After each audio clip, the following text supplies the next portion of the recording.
మీరు జ్ఞాపకం చేసుకోండి. వారికి రావాల్సినటువంటి ప్రతిఫలాలను దయచేయమని, అలాగే మరికొన్ని మాటలు నేను ధ్యానించిన కృపను గురించమని యేసు ప్రభుల వారి నామంలో అడిగి పెట్టుకుంటున్నాం. ఆమేన్. దేవుని నామమున అందరూ బాగున్నారా? ఒక మంచి ప్రశ్నతోటి ముందుకెళ్తాం. ఇలాగే ఒక విలేజ్లో ప్రార్థన జరుగుతూ ఉన్నప్పుడు సంఘాల్లో ఒక ప్రశ్న ఇచ్చారు వాళ్ళకి.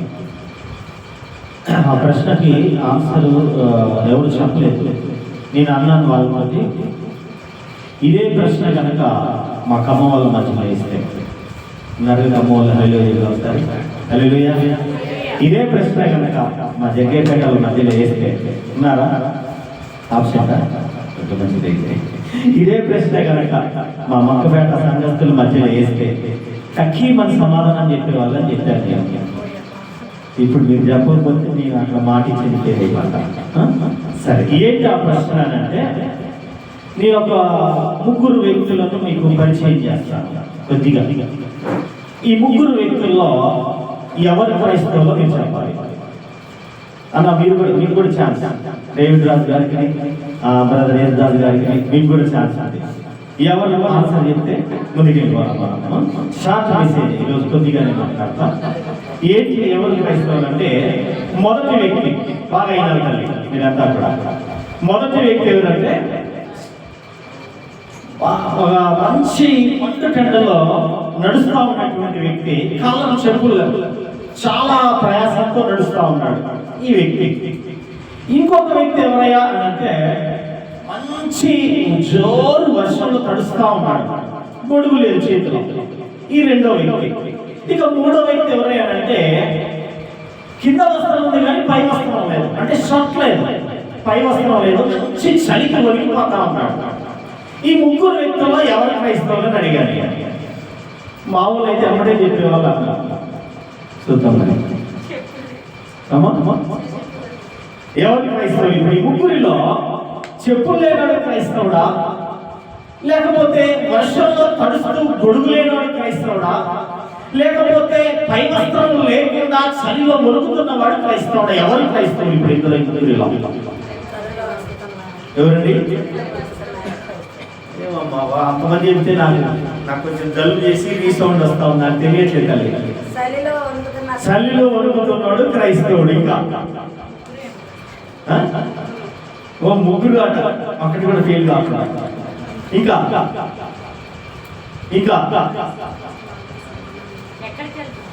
అది వాళ్ళు అడుగుతారు మనకి. నేను అన్నాను, ఈ ముగ్గురు కూడా క్రైస్తవులే. ఎందుకు ముగ్గురు క్రైస్తవులు అంటే, ఈ ఎండలో నడుస్తున్నటువంటి వ్యక్తికి చెప్పులు లేవు, వీడు క్రైస్తవుడే. ఏంటైనా క్రైస్తవుడు అయితే కాళ్ళకు చెప్పులు ఉండవా అంటే, ఎక్కడున్నా కూడా శ్రమ పడేటువంటి తత్వం క్రైస్తవులు అంటే, సరే ఆ తత్వం ఏదో నేను తర్వాత చెప్తాను కానీ ఈడు క్రైస్తవుడే. అలాగే మంచి జోరు వానలో తడుస్తూ గొడుగు సహాయం లేకుండా ఉన్నవాడు కూడా క్రైస్తవుడే. అంటే క్రైస్తవుడు అంటే ఇలా తడిస్తే వాడే క్రైస్తవుడా? నేను చెప్తాను ఎందుకు. తర్వాత పై వస్త్రం లేకుండా చలిలో కొడుకుతున్నవాడు కూడా క్రైస్తవుడే. ఎందుకు వస్త్రం లేని వాళ్ళు క్రైస్తవులా? క్రైస్తవులే. ఎందుకు క్రైస్తవులు అంటున్నానంటే, ఈ మండుటెడలో నడుస్తున్నటువంటి వ్యక్తికి చెప్పుడు కాలం లేవు కానీ చేతిలో పట్టుకున్నాడు, అందుకు వాడు క్రైస్తవుడు. నేను ఎందుకు చెబుతాను,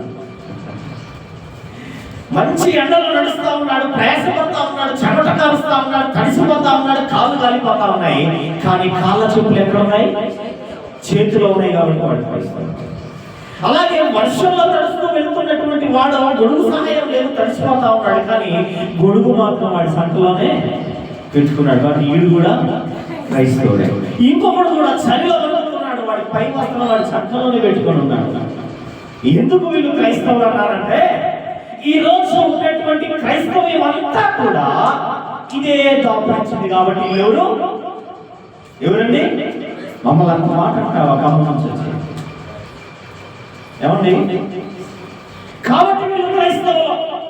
ఎందుకనంటే ఈ రోజు క్రైస్తవ్యం ఏ విధంగా దాపురించింది అంటే, చెప్పులు కాళ్ళకు తడుపుకొని హాయిగా తనను తాను సమర్పించుకోవాల్సినటువంటి క్రైస్తవుడు అవి ఉండవలసినటువంటి స్థితిలో వాటిని ఉంచకుండా తన జీవితాన్ని ముందుకెళ్ళిపోతా ఉంటాడు. అలాగే మరొక క్రైస్తవుడు ఎందుకు అయ్యా అంటే చేతిలో గొడుగు ఉన్నప్పటికీ కూడా దానిని ఉపయోగించుకోకుండా, దానిని ఆ యొక్క వర్షం నుంచి తనను తాను కాపాడుకోకుండా వర్షానికి తడుస్తూనే వెళ్ళిపోతున్నాడు. కాబట్టి క్రైస్తవుడు, ఎందుకంటే ఈరోజు క్రైస్తవ జీవితాలు ఇదే మాదిరిగా ఉన్నాయి. నువ్వైనా నేనైనా. అదేనా నా ప్రశ్న? ఇప్పుడు ఎలా ఉన్నాయి మన జీవితాల్లో? మన జీవితాలు ఎలా ఉన్నాయి? నా దేవుడు గొప్పవాడండి, నా దేవుడు బలవంతుడండి, నా దేవుడు సర్వశక్తివంతుడండి. ఇంకొక మంచి డైలాగ్ కూడా చెప్తాం. ఏంటో చెప్పనా? ఇంకో డైలాగ్ ఏంటో చెప్తాం, మీకు కూడా తెలుసండి. ఆయన అసాధ్యమైనది భలే చెప్తామండి ఈ మాట. ఆయన అసాధ్యమైనది ఏది లేదు. ఇంకో మాట కూడా చెప్తాం, ఏమనేమంటే అసలు ఆయన కంటికి కనిపించదు ఏది, అన్ని చూస్తానే ఉన్నాడు. మరి అన్ని చూస్తున్నాడు కదా, నా బాధలు ఎందుకు చూడటం? మరి అన్ని చూస్తున్నాడు కదా, నా కన్నీరు ఎందుకు చూడటం? కాబట్టి మనం గ్రహిస్తాం. ఎందుకంటే మన పరిస్థితులు కూడా ఇదే మాదిరిగా దాచాయి. కాబట్టి ఇదే మాదిరిగా మన క్రైస్తవ్యంలో ముందుకెళ్తా ఉన్నాం. సంతృప్తి లేనటువంటి క్రైస్తవ్యం, సంతోషం లేనటువంటి క్రైస్తవ్యం, ఆనందం అనుభవించలేనటువంటి క్రైస్తవ్యం, దేవుని సన్నిధిని అనుభవించలేనటువంటి క్రైస్తవ్యం, పరిశుద్ధాత్మను అవగాహన చేసుకోలేనటువంటి క్రైస్తవ్యం, వాక్యంలో ఉన్నటువంటి సత్యాన్ని గుర్తించినటువంటి క్రైస్తవం. కాబట్టి పై వస్త్రము లేని క్రైస్తవ్యం మనది, చేతిలో చెప్పులు జోడు పట్టుకునేటువంటి క్రైస్తవ్యం మనది, చేతిలో గొడుగు ఉన్నప్పటికీ కూడా ఉపయోగించుకోలేనటువంటి క్రైస్తవ్యం మనది. అన్నింటికి ఎండిపోతాం, మనకి తడుస్తాం, మనకి వణికిపోతాం. ఇదంటే క్రైస్తవ్యం అంటే. మా మక్కపేటలో అయితే ఎప్పుడో చెప్పేవాళ్ళు ఈ ప్రశ్న, కానీ చెప్పారు మంచిదైతే. హల్లెలూయా. సరే, ఓకే, వాళ్ళు చేద్దాం, కొద్దిగా చెప్తాను. ఈరోజు మన పాఠం ఏంటంటే రహస్యం. ఏంటిదట? రహస్యం. రహస్యం అని దేన్ని అంటామంటే, దేన్ని అంటాం రహస్యం అని? అలా ఇది పెద్దగా వినపడుతుంది అంటే నాకు కొంచెం దమ్మెక్కేసింది, తల కూడా ఏం అర్థం కావట్లేదు. వినపడుతుందా? అంటే నాకు వినపడతాను, అది మిమ్మల్ని టెస్ట్ చేస్తాను. వినపడుతుంది? ఓకే, మీకు వినపడితే చాలు, నాకు వినపడకపోయినా. Right right. మన పాఠం పేరు ఏంటిది? రహస్యం. రహస్యం అని దేన్ని అంటాం మనం?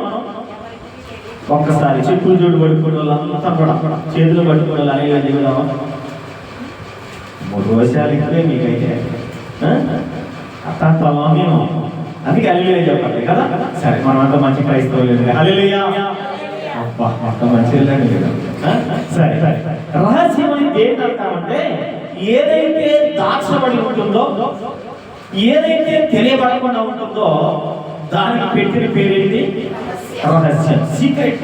అప్పుడు ఫోన్లు చేస్తాం, అరే మెమ్మగా లేదండి మా అమ్మ బయట అవి అమ్మచ్చాడు ఫోన్ చేసి నేను సీక్రెట్ చెప్పాలి అని అది చెప్పండి. లేదు ఇది సీక్రెట్ అంటే ఏంటి? నీకు తెలియకూడదు కదా. ఇట్లాంటి కొన్ని సందర్భాలు ఉంటాయి. అలాగే ఈరోజు ఏంటి మన సీక్రెట్?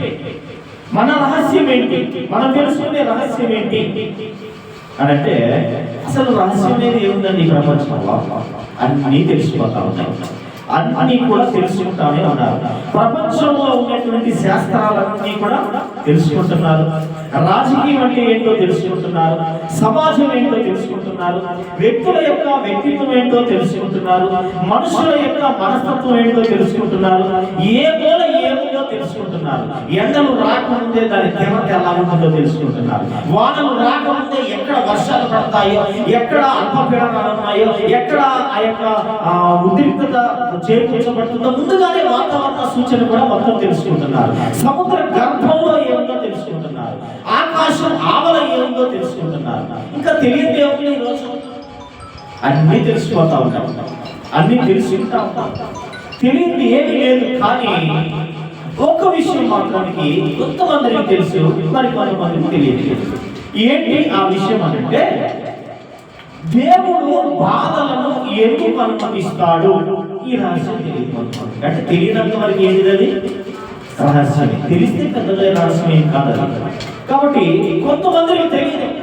ఈ ప్రపంచంలో ఉన్నటువంటి ఈ 7 ఖండాలలో నివసిస్తున్నటువంటి ప్రపంచ మనుషులు ఎవరైతే ఉన్నారో ఇక వారందరి మనస్సుల్లో మదిలో ఉన్నటువంటి ప్రశ్న ఏంటంటే, దేవుడు ఎందుకు బాధలను అనుమతిస్తాడు?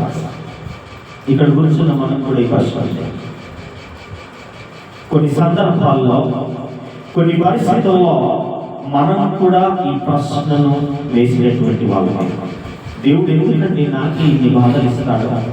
నీకు నీవుగా నీ అంతరాత్మతోటి లేదా నీ మనస్సులో నీకు నీవుగా ఎన్నిసార్లు మాట్లాడుకుంటావు ఈ యొక్క మాట? దేవుడు ఎందుకు బాధలను అనుమతిస్తాడు? దేవుడు ఎందుకు నన్నే ఈ విధంగా చేస్తున్నాడు? దేవుడు ఎందుకు నా వైపు చూడట్లేదు?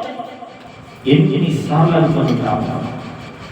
ఈరోజు అందరిలో, ప్రపంచ మనుషులందరిలో ఉన్నటువంటి ప్రశ్న ఇది. తెలియనంత వరకు రహస్యమే, తెలిస్తే రహస్యమేమి కాదు. అందుకే మనం పెట్టుకున్నటువంటి పాఠం పేరే రహస్యం అని పెట్టుకున్నాం. ఎందుకు అనుమతిస్తున్నాడు దేవుడు బాధలను? ఒక్కోసారి బాధలను తట్టుకోలేక, బాధలను అధిగమించలేక, ఆ బాధలను మోయలేక, ఆ బాధలను జీర్ణించుకోలేనటువంటి కొన్ని పరిస్థితుల్లో శపించుకుంటాం. ఇంట్లో కూర్చొని ఒంటరిగానో, ఒక భార్య భర్తతోనో, భర్త భార్యతోనో, లేకపోతే ఇరుగు పొరుగు వారితోనో, ఎవరితోనో మనం ప్రియులైనటువంటి వారితో ముచ్చటించేటప్పుడు ఈ భావోద్రేకాన్ని బయట పెడతాడుకుంటాం, శపించుకుంటాం. ఏమో శపించుకుంటా ఉంటాం. ఏం శపించుకుంటా ఉంటాం? ఒకవేళ శపించుకుంటే బాధలు అధిగమించినప్పుడు, బాధలు తాళలేనప్పుడు, బాధలు తట్టుకోలేనప్పుడు, అది భరించలేనటువంటి బరువుగా మన నెత్తి మీద పడ్డప్పుడు కొన్ని శాపనార్థాలు మన నోటిలో చూస్తూ ఉంటాం.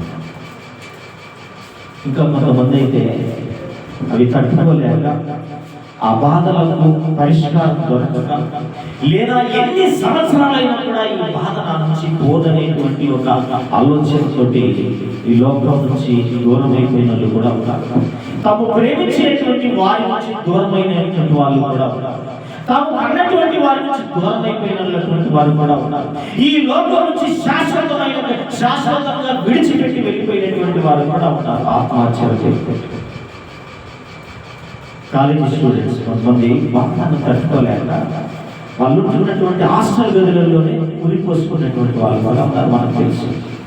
లేదా వాళ్ళు నివసిస్తున్నటువంటి ఎత్తైన బిల్డింగ్లు ఏవైతే ఉన్నాయో వాటిని మించి దూకి చచ్చిపోయిన వాళ్ళు కూడా ఉన్నారు. ఇంకా కొంతమంది రైలు కింద పట్టుకుంటారు. అంటే మీకు పెద్దగా పరిచయం ఉంటుంది. మాకు గ్రామంలో రైలు పట్టాలు ఊర్లోనే ఉంటాయి కాబట్టి మాకు ఎక్కువగా పరిచయం. చాలా మంది చనిపోతూ ఉంటారు, ముక్కలు ఒక్కలైపోతూ ఉంటారు.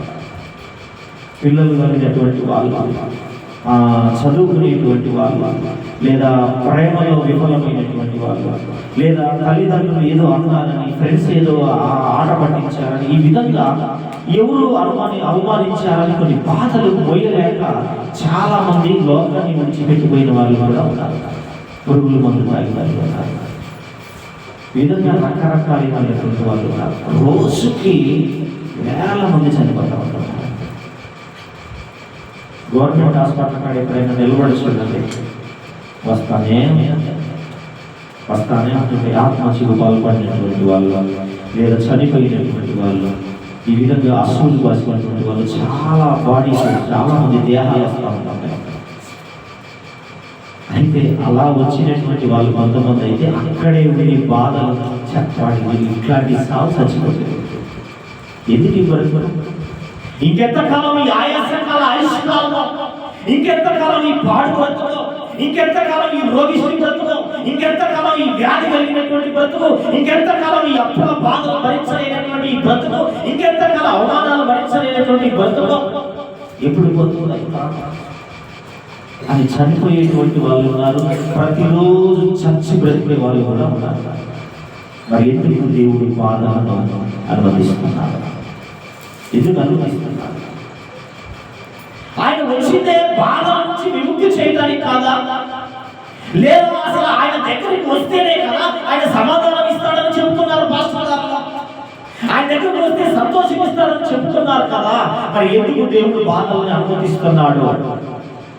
ఈరోజు ఈ ప్రశ్న చాలా మంది ఉంది. ఈ ప్రశ్న అనేక మంది ప్రశ్నలు వేసుకుంటున్నారు. అనేక మంది ఈ ప్రశ్నలతో కలిగి వారు తమ జీవితాన్ని వెలబుచ్చుతా ఉన్నారే తప్ప సమాధానాన్ని దొరకవచ్చుకోలేదు, సమాధానం దొరకలేదు. మరి ఎందుకు దేవుడు బాధలను అనుమతిస్తాడు? ఎందుకు అనుమతిస్తాడు? ఈరోజు ఇక్కడ కూర్చొని మనందరికీ కూడా ఈ ప్రశ్నకి సమాధానం తెలుసుకుంటే బాగుంది అనిపిస్తూ ఉంటుంది. ఎందుకు అనుమతిస్తాడు దేవుడు? మనమే చెప్తాం కదా, మా దేవుడు అండి గొప్పవాడని అని చెప్తున్నాను కదా, మా దేవుడు అండి బలవంతుడని చెప్తున్నాను కదా, మా దేవుడు అండి సర్వశక్తివంతుడండి, అసలు ఇదంతా చేసిందే మా దేవుడు అండి అని చెప్తున్నాను కదా. మరి మీ దేవుడే చేస్తే, నీవు నమ్ముకున్న దేవుడే చేస్తే, మీరు కలిగినటువంటి మీ దేవుడే ఇవన్నీ కలిగిస్తే, మరి మీరు కలుగుతున్న బాధ, మీరు అనుభవిస్తున్న బాధ, మీరు అనుభవిస్తున్న అవమానాలు ఇది అంటే అది ఈరోజు మన పాట మీద దేవుడు బాధలను ఎందుకు అనుమతిస్తాడు చూద్దాం. ప్రారంభంలో దేవుడు ఎలా తయారు చేశాడో చూద్దాం. ఆదికాండం మొదటి అధ్యాయం,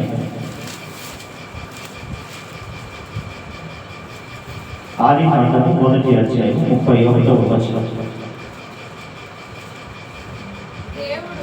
దేవుడు తాను చేసినది యావత్తును చూచినప్పుడు చాలా మంచిదిగా ఉండెను. అస్తమయములు ఉదయములు కలగగా 6వ దినము ఆయన. ఆ తర్వాత ఏముంటుందంటే దేవుడు వీటన్నిటికీ చేసిన తర్వాత విశ్రమించిన గమనించండి. నాకే హలో ఎక్స్క్యూజ్ మీ, నాకేమి వింటున్నాను. ఇక్కడ ఏమంటున్నాడంటే దేవుడట తాను చేసినది యావత్తు చూసినప్పుడు ఎలా ఉందట, ఎలా ఉందట, ఏం చేశాడని చెప్పని మనం కూడా కొన్ని పనులు చేస్తా ఉంటాం. కొన్ని పనులు, కొన్ని కార్యక్రమాలు నిర్వహించిన తర్వాత ఎలా ఉందో చూస్తూ ఉంటాం. చూస్తామా లేదా? చూస్తూ ఉంటాం. ఏదైనా ఒక శుభకార్యంతో జరుగుతుంది అనుకోండి, భోజనాల కార్యక్రమం, అన్నీ అయిపోయిన తర్వాత మంచిగా తిన్నారా, మంచిగా జరిగింది కదా, అది జరిగించిందే నువ్వు కదా, కానీ అయినా ఏంటి అది మంచిదా కాదా ఇంకొకరు చెప్తే వినాలి నేను, లేదా వాళ్ళ ద్వారా తెలుసుకోవాలి. మంచిగా ఉన్నాయా, భోజనాలు బాగున్నాయా, వచ్చిన వాళ్ళందరినీ మంచిగా పలకరించాం కదా, వాళ్ళందరినీ మంచిగా రిసీవ్ చేసుకున్నాం కదా, ఓకే కదా, ఈ విధంగా కొన్ని వాటిని తెలుసుకోవడానికి ఇష్టపడతా ఉంటాం. అలాగే దేవుడు కూడా తాను చేసినది అట ఒకసారి తిరిగి చూస్తూ ఉన్నాడట. ఏమేం చేశాడని చెప్పండి దేవుడు? ఏం చేశాడు దేవుడు? యావత్తు చేశాడు. ఆ యావత్తు అంటే ఏంటి?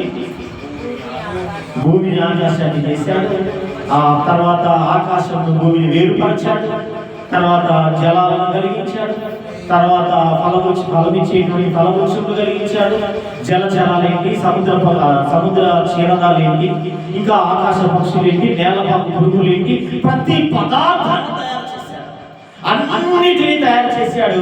ఆ తర్వాత ఆదాముని అవ్వని తయారు చేశాడు. అయితే మొదట ఆదాముని తయారు చేశాడు. ఆహా, నా పోలిక సేమ్ నాలాగానే ఉన్నాడు, నా పోలికే కదా, నా రూపమే కదా అని అనుకున్నాడు. మురిసిపోయాడు. ఆదాముకి సాకేది సహాయం కావాలనుకున్నాడు, మళ్ళా అవ్వని చేశాడు. ఈ విధంగా మొత్తాన్ని చేసిన తర్వాత ఒక్కసారి తిరిగి చూశాడు. అంటే ఎలా ఉందట అదంతా కూడా, ఎలా ఉందట? ఏంటమ్మా చేతులు ఏం లేవుగా, ఏం లేవుగా, ఒక్కసారి హల్లెలూయా చెబుదామా? హల్లెలూయా. ఎలా ఉందట అది?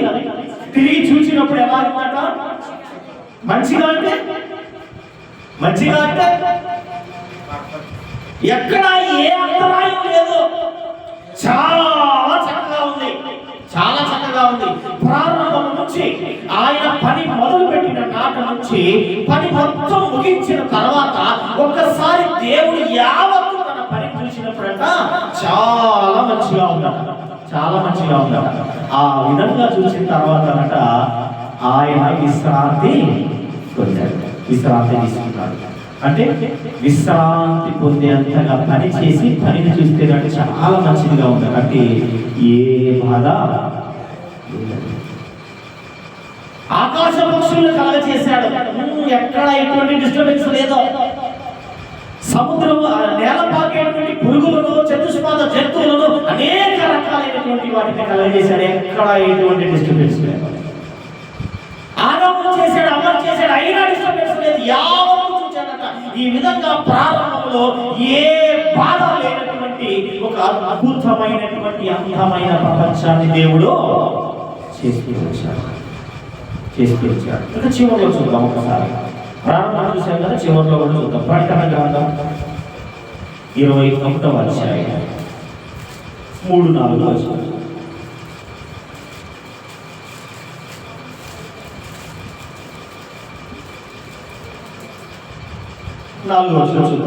సమయం కొద్దిగా ఉంది కాబట్టి. ఆయన వారి కన్నుల ప్రతి బాష్ప బిందువును తుడిచివేయను, మరణం ఇక ఉండదు, దుఃఖమైనను, ఏడుపైనను, వేదన అయినను ఇక ఉండదు. ఎక్కడ సంగతి చెప్తున్నాడు అంటే నిత్య జీవం సంగతి చెప్తా ఉన్నాడు. మనుషులందరూ భూమిని విడిచిపెట్టిన తర్వాత వారికి నియమించినటువంటి నివాస స్థలం ఏదైతే ఉందో ఆ స్థలాన్ని గురించి చెప్తున్నాడు. ఆ స్థలంలో ఏముందట? ఏడుపైనను, బాధ అయినను, వేదన అయినను ఏది కూడా ఉండదట. అంటే ప్రారంభంలో బాధ లేదు, ప్రారంభంలో వేదన లేదు, ప్రారంభంలో కన్నీళ్లు లేవు, ఏది లేదు. ఆయన ఒక్కసారి వెనక్కి తిరిగి చూస్తే యావత్తు కూడా ఎలా కనిపిస్తా ఉందట? మంచిగా కనిపిస్తా ఉంటారు. అలాగే చిట్ట చివరిలో అనగా మనుషులు చనిపోయిన తర్వాత వారికి నియమించినటువంటి స్థలం అనగా నిత్య జీవము, దాని వైపు కూడా చూస్తే ఎలా కనిపిస్తుందట? ఏ బాధ గాని, వేదన గాని, కన్నీళ్లు గాని ఏది కూడా లేకుండా కనపడుతుంది. ఇది దేవుడు చేసేది. మరి దేవుడు ఎలా చేస్తే ప్రారంభంలోనే, సృష్టి ఆరంభంలోనే, ఫస్ట్ బిగినింగ్ లోనే ఆయన యావత్తు మంచిగా చేసి పరిశీలన చేసి దానికి ఓకే అని సర్టిఫైడ్ చేసిన తర్వాత మరి బాధలేంటి, మరి ఈ వేదనలేంటి, ఈ కన్నీళ్ళేంటి, ఈ కష్టాలేంటి, మరి ఈ శ్రమలేంటి? ఈ శ్రమ పొందుతున్నటువంటి మనుష్యుడు, ఈ బాధను కలిగినటువంటి మనుష్యుడు, ఈ కన్నీళ్లు విడుస్తున్నటువంటి ఈ మనుష్యుడు, ఈ వేదన పడుతూ అనుభవిస్తున్నటువంటి ఈ మనుష్యుడు ఈ రోజు తిరిగి దేవుడికి వేసే ప్రశ్న ఏంటో తెలుసా? దేవుడు బాధలను ఎందుకు అనుమతిస్తున్నాడు? ఎందుకు యాక్సెప్ట్ చేస్తున్నాడు? నేను ప్రార్థన చేసేవాడిని దేవుడికి తెలియదా? నేను ఆరాధిస్తానని దేవుడికి తెలియదా? నేను ఉపవాసం ఉంటానని దేవుడికి తెలియదా? నేను అసలు ఆయన వాడమని తెలియదా? ఎందుకు యాక్సెప్ట్ చేస్తున్నాడు? ఎందుకు అనుమతిస్తున్నాడు? ఎందుకంటే ఆయన కంటికి తెలియనటువంటి సృష్టము ఏది లేదు. ఆయన కన్నులకు దాచిపెట్టబడేది ఏది లేదు. ఏమేమి తెలుసంటే ఆయనకి, ఏమేమి తెలుసంటే కీర్తనలో మనం ఎప్పుడు జ్ఞాపకం చేసుకునేటువంటి రెగ్యులర్ కాదు. ఆయనకి ఏమేమి తెలుసట? మనం ఎక్కడికడుగు మక్కపేటని మా ఖమ్మం అందరినీ ఐడెంట్ చేస్తాం. ఏం తెలుసట? అదేనమ్మా, నీవు పడుకోవటం తెలుసు నాకు, నీవు పడున్నట్టయ్యో, నీవు కూర్చున్నట్టయ్యో, నీవు లేచుటయ్యో, ఇంకా నీ మాట నాలుగు రాకముందే నాకు తెలుసు. నీ ఆలోచనలు, నీ అంతరంగంలో ఉన్నటువంటి ఆలోచనలు, నీ కవిని భార్యకు తెలియనటువంటి నీ ఆలోచనలు, నీ గర్భము నుంచి వచ్చినటువంటి, నీ రక్తము పంచుకు పుట్టినటువంటి నీ పిల్లలకు తెలియనటువంటి ఆలోచనలు ఎవరికి తెలుసు? దేవుడికి తెలుసు. ఇన్ని తెలిసిన దేవుడికి నాకు వచ్చే బాధలు తెలియదా? నేను అనుభవించే బాధ తెలియదా? నేను విడిచే కన్నీళ్ళు తెలియదా? నేను పడే వేదన తెలియదా? నా రోదన తెలియదా? నేను ఎన్నోసార్లు శపించుకున్నానే అది నా దేవుడు తెలియదంటారా? తెలుసు. అయినా ఎందుకు యాక్సెప్ట్ చేస్తున్నాడు? ఎందుకు దేవుడు బాధలను అనుమతిస్తున్నాడు? మరి ఎందుకు అనుమతిస్తున్నాడు? ఇన్ని తెలిసినటువంటి దేవుడు, ఇన్ని తెలుసుకుంటున్నటువంటి దేవుడు, నా కొరకు తన గ్రంథంలో రాస్తున్నటువంటి దేవుడు, మరి నన్ను కలగ చేసినటువంటి నా దేవునికి నా బాధలు ఎందుకు తెలియదు? తెలుసు. అయినా కానీ ఎందుకు అనుమతిస్తున్నాడు? చూద్దాం. ప్రారంభంలో యావత్తు ఆయన చేసి చూసినప్పుడు మంచిగా ఉన్నప్పుడు మరి ఈ బాధలు ఎక్కడి నుంచి వచ్చాయి? మరి ఎందుకు వచ్చాయి? వేదనలు ఎందుకు వచ్చాయి? అసలు ఎక్కడ ప్రారంభమైంది? దీని పునాది ఎక్కడ? మరి దీని ప్రారంభం ఎక్కడ? చూద్దాం ఒకసారి. ఎక్కడ ప్రారంభమయ్యాయి అది ఒక్కసారి జ్ఞాపకం చేసుకుని ముందుకు వెళ్దాం. ఆదికాండం 3వ అధ్యాయంలోనే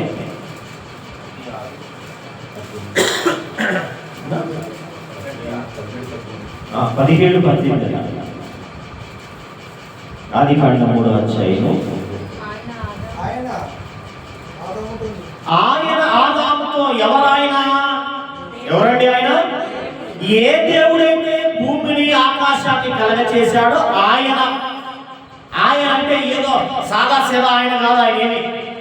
ఎవరు ఆయన? ఆకాశము భూమిని కలగచేసినటువంటి ఆయన. మనం ఖమ్మం నుంచి ఇక్కడికి రావాలంటే ఇట్లా చూసుకోవాలా, ఖర్చు పెట్టాలి, శ్రమ పెట్టాలి, చాలా ఉంటుంది. కానీ ఆయన నోటి మాటతో కలగచేశాడు. ఆయన ఇగో ఆయన ఆదాముతో నీ భార్య మాట విని తినవద్దని నేను నీకు ఆజ్ఞాపించిన వృక్ష ఫలములు తింటివి గనుక నీ నిమిత్తము నేల శపింపబడి ఉన్నది, ప్రయాసముతోనే నీవు బ్రతుకు దినములన్నీ దాని పంట తిందువు. అసలు ఎక్కడ స్టార్ట్ అయింది? దీని బేస్ ఎక్కడ? ఆదాము దగ్గర స్టార్ట్ అయింది. దీని పునాది అక్కడ నుంచి పడిపోయింది. ఏ పునాది?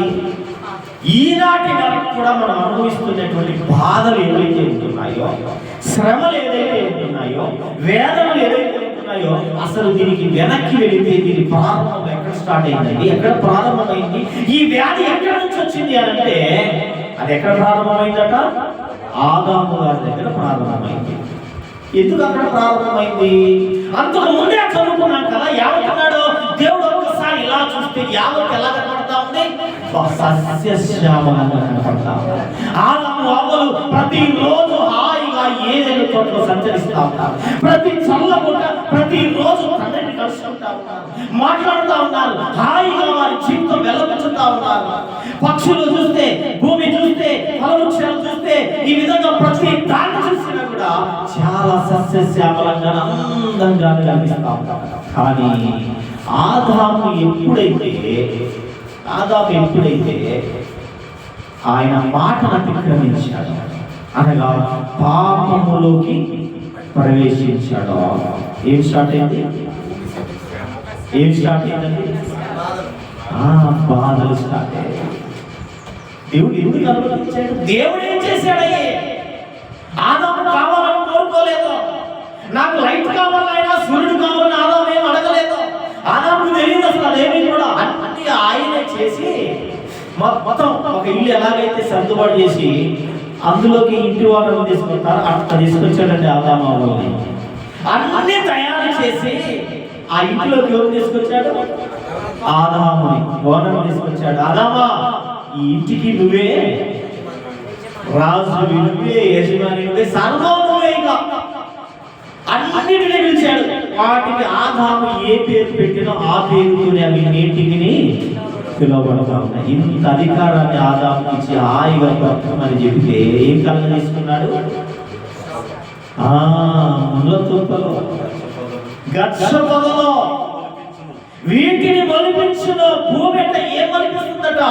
నీకు అప్పటి వరకు కూడా నీకు ఆహారం సంపాదించుకునే పని లేదు ఆదాముకి. కానీ ఇప్పుడు ఆహారం కొరకు ఎవరు కష్టపడాలి? ఆదాము కష్టపడాలి. ఇన్ని తయారు చేసినటువంటి దేవుడు తన కుమారునికి, తన ప్రతిరూపానికి, తన ఆకారానికి, తన పోలికలో ఉన్నటువంటి ఈ నరునికి ఇంత ఆహారం కట్టలేకపోయాడు. అవునా? అప్పుడప్పుడు అంటాం, మీ అమ్మ మీ నాన్న తెచ్చారు కదా, దీనికి మీరు మొత్తం పెట్టలేవాలి అంటారా లేదా? ఆ మాట అనగానే ఎక్కడ లేదు రోజు. అవును కదా? దేవుడు పిడికిని మొత్త పెట్టలేకపోతున్నాడు ఆదాముకి. ఆదామా, నువ్వే శ్రమపడి నీ చెమట నేల కాచి ఆహారాన్ని సేకరించాలి. పిడికిడు ముద్ద కూడా నువ్వే సంపాదించుకోవాలి. బాధ ఎక్కడ స్టార్ట్ అయితే ప్రారంభంలో దేవుని మాటను మీరినందుకో బాధ స్టార్ట్ అయ్యాయి, వేదన స్టార్ట్ అయ్యాయి. ఇక అమ్మమ్మ గారి దగ్గరికి వచ్చారండి. అమ్మమ్మతో అంటున్నాడు, ఆమె వేదనతో నువ్వు ఏం చేస్తావు? పిల్లల్ని అంటావు. వేదనతో నీ గర్భ వేదనను నేను విక్రయించిస్తున్నాను. నీవు వేదనతో నీవు పిల్లల్ని కందవు. అంతేకాదు, ఇంకొకటి ఏంటో తెలుసా? పురుషుని ఎడల నీకు ఏం కలుగుతుంది? వాంఛ కలుగుతుంది. అతడు నిన్ను ఏలును. స్త్రీ చెప్పాడంటే పురుషుడు ఏం చేస్తాడంట? స్త్రీని ఏలతాడట. అతడు నీకు రాజు, అతడు నీకు రాజు, అతడు నిన్ను ఏలును. అప్పుడప్పుడు మహిళా సంఘాలలో నేను మాట్లాడుతూ ఉంటాను తెలుసా? ఈ మాటలే మాట్లాడుతుంటారు. ఏం లేదు, స్త్రీలకి స్వేచ్ఛ లేదు. ఒరే బాబు, అది ప్రారంభంలోనే పోయిందని దేవుడు చెప్తా ఉంటే నువ్వేంటి ఇప్పుడు రోడ్డే కలుపుతున్నా? ప్రారంభంలోనే పోయింది. ఆ స్వేచ్ఛను దేవుడు తీసేసాడు. వాంఛ కలుగును. అతడు నిన్ను ఏలును. ఎక్కడ స్టార్ట్ అయ్యిందండి ఇదంతా? దేవుని మాటను మీరినప్పుడు. మీరినందుకు దేవుడు ఏం చేస్తున్నాడు? వారి విషయంలో కొన్ని బాధలను దేవుడు వారికి యాక్సెప్ట్ చేస్తాడు. ఈరోజు ప్రపంచ మనుషులంతా పడుతున్న బాధ దేనికి? రోటీ, ఇంకా కపడా, ఇంకా అదే ఆహారం కొరకు, వస్త్రం కొరకు, నివాసం కొరకు, అంతే. వీటి కోసమే. దీనికోసం మాట్లాడలేని మాయమాటలు లేవు. దీనికోసం ఆడలేని అబద్ధాలు లేవు. దీనికోసం ఏదైనా సరే, ఏదైనా అంటే రక్తం అమ్ముకునే వాళ్ళు, ఎంతవరకైనా అంటే ఒళ్ళు అమ్ముకునే వాళ్ళు, ఎంతవరకైనా అంటే ఏదైనా సరే ఇచ్చి ఏం సంపాదించాలి? ఆహారము, వస్త్రము, నివాసం. ఈ మూడింటి వరకే. అందుకే సాతాను కూడా ఈ మూడంటే వీళ్ళకి బాగా ఇష్టం అని ఏం చేశాడు? నేత్రాశ, జీవపుడమము, ఇంకా శరీరాశ, నేత్రాశ, జీవపుడమము, ఈ మూడింటిని తీసుకొచ్చేసాడు ముందుకి. గతం ఇల్లు కొట్టుకుని చచ్చిపోవాలి. అంటే బాధలు అనేది ఎక్కడి నుంచి దేవుడు అనుమతించాడు? దేవుడి మాట మీరినందుకంటే, దేవుడి మాట మీరినందుకు అక్కడ స్టార్ట్ అయింది. ఓకే, ఈ రోజు వరకు కూడా ఆహారం కొరకు కష్టపడతానే ఉన్నాడు. ఇదంతా వేరే విషయం. అయితే ఇదంతా జరుగుతున్నప్పటికీ కూడా ఇప్పుడు నేను దేవుడు నమ్ముకున్నాను కదా, ఇప్పుడు నేను దేవుడి యొక్క రక్తములో కడగబడ్డాను కదా, ఇప్పుడు నేను బాప్తిసం పొందాను కదా, ఇప్పుడు నేను దేవుని కుమార్తెనయ్యాను కదా, నా కుటుంబము దేవుని కుటుంబము కదా. మరి ఇప్పుడు ఎందుకండి బాధలు? మరి ఇప్పుడు ఎందుకు బాధలు? మరి ఇప్పుడు కూడా బాధలు ఉన్నాయంటే మరి దేవుడు నాకెందుకు? మరి దేవుని నమ్ముకుంటే ఏదో బాధలు లేకుండా బతుకుతానని కదా. దేవుని ఎందుకు వచ్చేదే అక్కడ నుంచి ఇక్కడి దాకా ప్రయాసపడి వచ్చేదే నా కన్నీరేదో తుడుస్తాడని కదా. ఇలా కన్నీరు తొడవని దేవుడు నాకెందుకు? ఈ బాధలు తొలగించని దేవుడు నాకెందుకు? ఈ బరువులు దించని దేవుడు నాకెందుకు? ఈ అవమానాల నుంచి బయటికి తీయలేని దేవుడు నాకెందుకు? ఇవన్నీ భరించలేనప్పుడు మనం వేసుకునే కష్టాలు, మనకు మనమే శపించుకునేటువంటి కష్టాలు, మనకు మనమే నిందించుకునేటువంటి కష్టాలు. సరే, ఇది అక్కడ అలా ప్రారంభమైంది. ఇంకా దేవుడు ఎలా అనుమతిస్తాడో ఇంకొక విషయాన్ని చూసి ముందుకెళ్తాం. మన దగ్గరికి వచ్చాడు యోబు 3వ అధ్యాయం మొదటి వచనాన్ని చదువుతాం.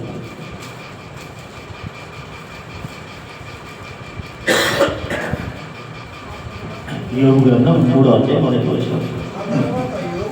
ఆ తర్వాత యోబు మాటలాడ మొదలుపెట్టి తాను పుట్టిన దినమును శపించెను. కాబట్టి ఆ తర్వాత యోగు అంటున్నాడు. ఆ తర్వాత యోగు అంటే ఏదో ముందు జరిగిపోయింది. ఏం జరిగి ఉంటుంది? మనం తెలుసు. ఏం జరిగి ఉంటుందండి? ఏం జరిగి ఉంటుంది?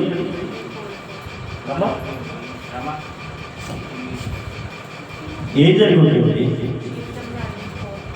కానీ మరి ఆశ్చర్యంగా ఉంటుంది. ఎందుకంటే మనందరికీ రాజకీయం తెలుసు, శాస్త్రాలు తెలుసు, ఎన్నో విషయాలు తెలుసు మనకి, కానీ అసలు తెలియని విషయాలు ఏమైనా ఉన్నాయంటే మనకి ఇచ్చిన బైబిల్ గ్రంథం విషయాలే మనకి సరిగా తెలియదు, మనకి తెలియదు. అందుకే ఆ తర్వాత అంటే ఏం జరుగుతుంది, ఏం జరుగుతుంది? ఏమో ఏదో జరిగిందండి. సరే, రెండవ అధ్యాయం 12-13 వచనాలు చూద్దాం. చూడండి సార్. వారు వచ్చి, ఇప్పుడు నేను చెప్తాను ఇక వారు ఎవరు అనేది నేను చెప్తాను. ఇక నాకు చూడండి, వారు వచ్చి ఎవరు వచ్చారంటే యోబు గారికి చాలా శ్రమలు వచ్చాయి, చాలా బాధలు వచ్చాయి. ఇంతకు యోబు ఎవరు మనకు తెలుసు. యోబుకి కొన్ని బిరుదులు ఉన్నాయి. కొన్ని ఆ బిరుదులు అన్నా చెప్పండి మీరు. యోబుకి కొన్ని బిరుదులు ఉన్నాయి. యథార్థవంతుడు, నీతిమంతుడు, న్యాయవంతుడు. ఈ విధంగా యోబుకి తానున్నటువంటి స్థలములో, తానున్నటువంటి ఏరియా ఏదైతే ఉందో తాను నివాస స్థలములో ఈ బిరుదులు కలిగినటువంటి వాడు. ఫలానా ఆయన, మనకు కూడా కొన్ని బిరుదులు ఉంటాయండి. తెలుసా మీకు? ఇళ్ళ కాడ బిరుదులు ఉంటాయి. ఏమేమి బిరుదులు ఉంటాయి? మంచి బిరుదులు అప్పుడు కూడా ఉంటాయి. ఏ బిరుదులు ఉంటాయండి?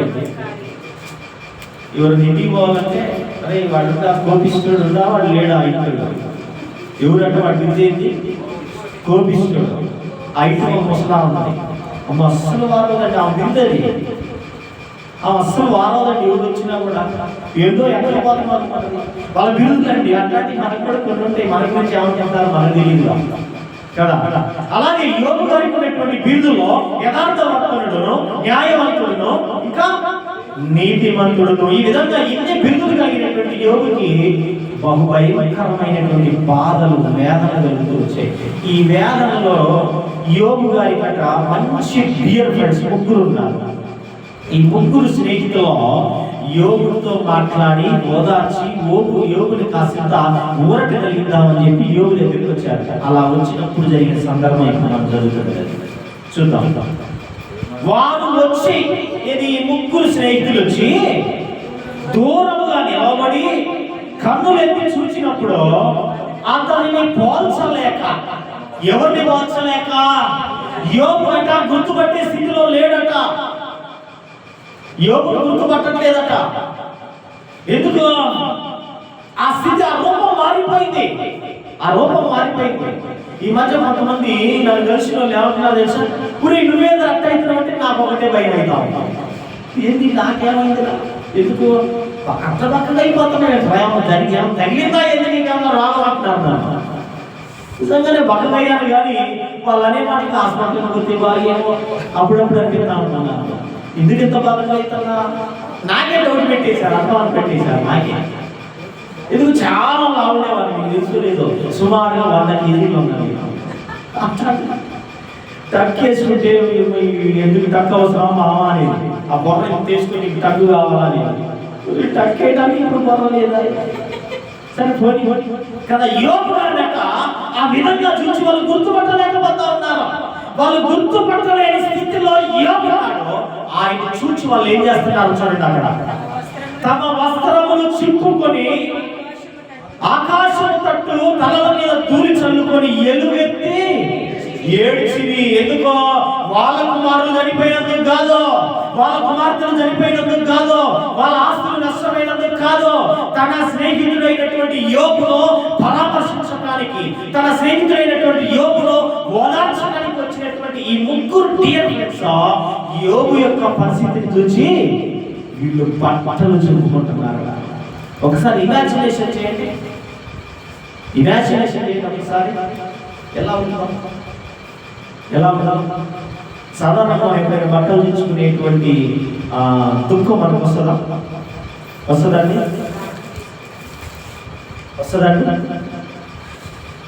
ఒకసారి రోడ్డు మీద బైక్ మీద వెళ్తా ఉన్నప్పుడు ఒక యాక్సిడెంట్ జరిగింది. భర్త భార్య బైక్ యాక్సిడెంట్ జరిగింది. అది ఎప్పుడో ఒక 15 గంట 10 నిమిషాల క్రితం జరిగి వచ్చి నేను వెనక్కి వచ్చేసాను. భర్త రోడ్డు మీద పడిపోయి తన బట్టలు చింపుకొని రోడ్డు వేసి తల బాధపడుతున్నాడు. ఎందుకు అనంటే భార్య చనిపోయింది. రోడ్డుకి తల తగిలిపోయి భార్య చనిపోయింది. అక్కడ అతను హెల్మెట్ పెట్టుకున్నాడు కాబట్టి అతను పెద్దగా తీవ్రం ఏమీ లేదు. ఆ భార్య రక్తపు అడుగులో ఉండి ఊపిరి లేక తన కళ్ళ ముందే విగతజీవిగా పడి ఉండేసరికల్లా ఈ భర్త ఆ భార్యను చూసి తట్టుకోలేక అతడు ప్రేమ ఎలా ఉందంటే బట్టలు చింపుకొని తల రోడ్డు వేసి కొట్టుకుంటున్నాడు. నేను కూడా చనిపోవాలి అనేటువంటి ఒక ఉద్రేకంతో తన తలను రోడ్డు కేసి బాధపడతా ఉన్నాడు. అట్లాంటి పరిస్థితులు అంటే అట్లాంటి పరిస్థితుల్లో కొన్ని మాటలు ఇలా చదివితే అక్షరంగా ఖచ్చితంగా ఏం తెలియదు, వాటి ఫీలింగ్ అర్థం కాదు మనకి. కానీ మన ముందు మన కళ్ళ ముందు మన ప్రియులైనటువంటి వారో లేదా కడుపున పుట్టిన వారో కట్టుకున్నటువంటి వారో కన్నటువంటి వారో కనినటువంటి వారో మన కళ్ళ ముందు ప్రాణాలు పోతా ఉంటుంటే, కళ్ళ ముందు కాడరాని లోకాలకు వెళ్ళిపోతా ఉంటుంటే ఈ దేహం ఎలా ఉంటుందో తెలుసా? ఈ లోపల ఉన్నటువంటి ఇన్నర్ ఫీలింగ్ ఎలా ఉంటుందో తెలుసా? బట్టలు చెప్పేస్తుంది. ఇక అట్లాంటి పరిస్థితి యోగును చూచి అంటే అంత మంచి డియర్ ఫ్రెండ్స్ వాళ్ళు నలుగురు కూడా, ఈ ముగ్గురు ప్లస్ యోగు, ఈ నలుగురు మంచి స్నేహితులు వాళ్ళు ఆ ఊరిలో. ఈ విధంగా తన స్నేహితుడైన యోగును చూచి, అతడి శరీరాన్ని చూచి, అతడి దుస్థితిని చూచి వాళ్ళు తట్టుకోలేక బట్టలు చింపుకొని తల మీద ధూళి పోసుకొని ఏడుస్తూ ఉన్నారు. కిందకి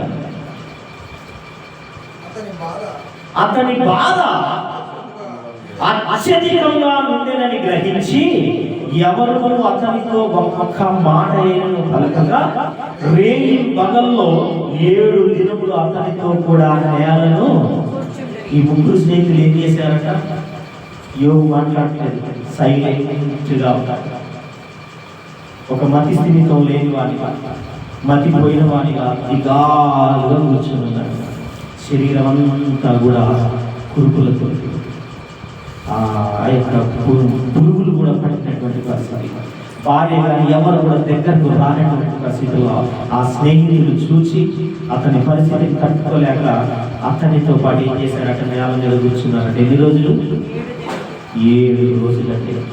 ఒక్కోసారి మన ఇంట్లో కూడా కూర్చుంటారు భార్య కానీ భర్త కానీ, ఏదైనా వార్త విన్నప్పుడు, ఏదైనా ఒక పరిస్థితి ఎదుటిగా వచ్చినప్పుడు, ఒక బాధ తట్టుకోలేని బాధ వచ్చినప్పుడు ఇక సోఫా కూర్చుంటారు, ఆలోచిస్తూ ఉంటారు. ఆహారం ఉండదు, సరైన ఆలోచన ఉండదు, ఏం మాట్లాడుతున్నారో తెలియదు, ఏం చేస్తారో తెలియదు, అలా కూర్చుండిపోతారు. అలా చూస్తే ఏమనిపిస్తుంది అని చూస్తున్నామని కోపం వచ్చి ఒక మాట అంటారు. ఏమన్నా తెలుసా? నేను ఏమన్నా చచ్చిపోయిన అనుకున్న వాటి కోసం ఇంట్లో ఎవరైనా శవం వేసిన అక్కడ కూర్చున్నావు అంటారా లేదా? ఎందుకంటే అందరి మనలాంటి కుటుంబాలే కాబట్టి ఇళ్ళలో ఇట్లాంటి మాట్లాడతాం కదా. యోగు గారి పరిస్థితి ఆ విధంగా ఉన్నది. 7 దినాలు అలా సైలెంట్గా కూర్చొని అప్పుడు నోరు తెరిచి మాట్లాడుతున్నాడు. 7 దినాల తర్వాత ఏమని ఇప్పుడు చదవడం కూడా మొదటి వచ్చినాం. ఆ తరువాత యోగు మాట్లాడ మొదలుపెట్టి ఫస్ట్ మాట అంటే అంతకు ముందు ఇంకా మాట్లాడలేదేమో మరి. ఈ స్నేహితులు వచ్చాక 7 దినాల వరకు కూడా మాట్లాడలేదు, అలా కూర్చున్నాడు. 7 దినాల తర్వాత అప్పుడు నోరు తెచ్చి మాట్లాడిన మొట్టమొదటి మాట ఏంటంట? తాను పుట్టిన దినమును పుట్టక పాడుగాను. అంటే మన భాష మనకున్నటువంటి లాంగ్వేజ్లో పుట్టుక పాడుగాను సచిపోతే పోయేది కదా. 11వ వచనంలో ఒకసారి అదే అధ్యాయంలో గర్భము నుండి బయలుదేరగానే అరే అసలు నేను ఎందుకు పుట్టుకలోనే చచ్చిపోలేదు, నేను ఎందుకు అభాషణ పేరుతో ఎందుకు ఆ గర్భం నుంచి నేల జారిపోలేదు. అప్పుడప్పుడు అంటారు కదా మిస్క్యారేజ్ అంటే నిలవలేదండి, జారిపోయిందని అంటారు కదా. అలా జారిపోయిన వాడిలో నేనెందుకు లేను, లేదా గర్భంలోనే నేను ఎందుకు చచ్చిపోలేదు, పిండంగా ఉన్నప్పుడు నేను ఎందుకు చచ్చిపోలేదు, ఎందుకు బ్రతికి బయటకు వచ్చానని తనను తానే శపించుకోవటం మొదలు పెట్టాడట. ఇంకా ఉంటున్నాడు చూడండి, మోకాళ్ళ మీద నా నేల ఉంచుకొని నీ నేల స్తనములను కుడిచి తిని అంటే ఏమన్నాడు? మోకాళ్ళ మీద పెట్టుకొని చాలా మంది పాలిస్తూ ఉంటారు, లాలిస్తూ ఉంటారు, ఇంకా స్నానం చేపిస్తూ ఉంటారు, ఎన్నో పనులు చేపిస్తూ ఉంటారు, మోకాళ్ళ మీద పెట్టుకొని ముద్దులు ఆడుతూ ఉంటారు. ఇక అలా నేను ఎందుకున్నాను, చచ్చిపోయి ఉంటే బాగుండేది కదా అని అలా మొదలు పెట్టడం, అలా చెప్పించుకోవటం ప్రారంభించాడట. ఇంతటి బాధలు ఎంతటి బాధలు! మరి ఈ బాధలు దేవుడు ఎందుకు అనుమతించాడు? అక్కడంటే ఆదాము అవ్వల దగ్గర వారు దేవుని యొక్క ఆజ్ఞను మీరారు కాబట్టి, దేవుని యొక్క మాటను దాటిపోయారు కాబట్టి, దేవుని లెక్క చేయలేదు కాబట్టి, దేవుని ఆలోచనకు తీసుకోలేదు కాబట్టి, ఇక దేవుడు వారి జీవితంలో బాధలు అనుమతిస్తూ వచ్చాడు. ఓకే భాయ్, మరి యోగ జీవితంలో ఎందుకు అనుమతించాడంటే, యథార్థవంతుడు అంటున్నావే నీవే, న్యాయవంతుడని నీవే అంటున్నావే, నీతివంతుడని నీవే అంటున్నావే, యోగు చాలా మంచివాడనేటువంటి వార్త ఊరిలోనే ఉంచబడింది.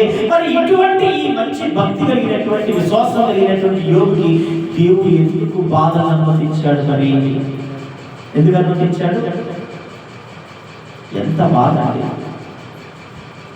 ఎవరు అనుభవించారు? ప్రపంచంలో ఎవరైనా యోగులాంటి కష్టాలు అనుభవించిన వాళ్ళు చూసామా?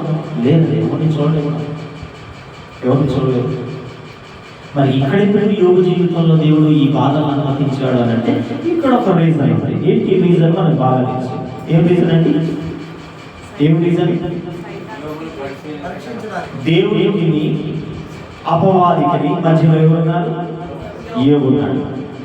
యోగు ఈజ్ గుడ్ అని దేవుడు మాట్లాడుతున్నాడు. అపవాది ఏమంటున్నాడు? నీవు అన్ని ఇచ్చావు, డబ్బులు ఇచ్చినావు, బంగారం ఇచ్చినావు, మగ సంతానాన్ని ఇచ్చినావు, మంచి ముగ్గురు అందమైన ఆడపిల్లలు ఇచ్చావు, కాబట్టి యోగుకి అన్ని ఆస్తిపాస్తులు ఇచ్చావు, కాబట్టి భూములు ఇచ్చావు, కాబట్టి యోగు ఈజ్ గుడ్. ఒకసారి తీసేసి అంటే దేవుడు యోగు యొక్క విశ్వాస జీవితాన్ని పరీక్షించడానికి యోగు జీవితంలో కొన్ని బాధలను అనుమతించాడు. ఒకటి, ఆదాము అవ్వల విషయంలో ఆలోచన చేస్తే వారు ఆజ్ఞను అతిక్రమించినందుకు బాధలు అనుమతిస్తూ వచ్చాడు. రెండవది, యోగు విషయంలో ఎందుకు అనుమతించాడు అంటే, యోగు యొక్క భక్తి విశ్వాసాలను పరీక్షించడానికి అనుమతిస్తూ వచ్చాడు. మరి యోగు అంతటి వాడిని నేను కాదు, ముందు కాదు, మనం ఎవరు కాదు. ఆదాము అంతటా మనం ఎవరు కూడా కాదు. మరి నా జీవితంలో, నీ జీవితంలో ఎందుకు బాధలు అనుమతిస్తున్నాడో? ఎందుకు అనుమతిస్తున్నాడో? పైన వాళ్ళు మగ్గపెట్టకుండా ఉపవాసం ఉంటే వచ్చానండి నేను, అయినా కూడా ఎందుకు నా జీవితంలో కూడా దేవుడు బాధలు అనుమతిస్తున్నాడు? అంతకు మురుపు వారంలో కూడా వచ్చానే, డేవిడ్ రాజు గారు పరిచయమైన నాటి నుంచి నేను వస్తా ఉన్నానే, లేదా అంతకు మురుపు కూడా నేను ప్రార్థన మందిరాలకు వెళ్తున్నానే, అయినా కూడా దేవుడు నా జీవితంలో ఎందుకు బాధలు అనుమతిస్తున్నాడు? యోగు లాంటి వాడైతే కాదు ఒకవేళ అనుమతించడానికి, ఆదాము అవ్వ లాంటి వాళ్ళని కాదు నేను అనుమతించడానికి, మరి నా జీవితంలో ఏంటి? ఈ ప్రశ్నకు మనకి సమాధానం కావాలి. నా ప్రార్థన బాగలేదా? నా ఆరాధన బాగలేదా? నా స్థుతి బాగలేదా? నా ఉపవాసం బాగలేదా? నా భక్తి బాగలేదా? నా విశ్వాసం బాగలేదా? ఏం బాగోలేదని దేవుడు నా జీవితంలో బాధలు అనుమతిస్తున్నాడు. కాబట్టి ఈ విషయాన్ని ఈసారి వల్ల జ్ఞాపకం చేసుకున్నాం. దేవుడి కొద్ది మాటలు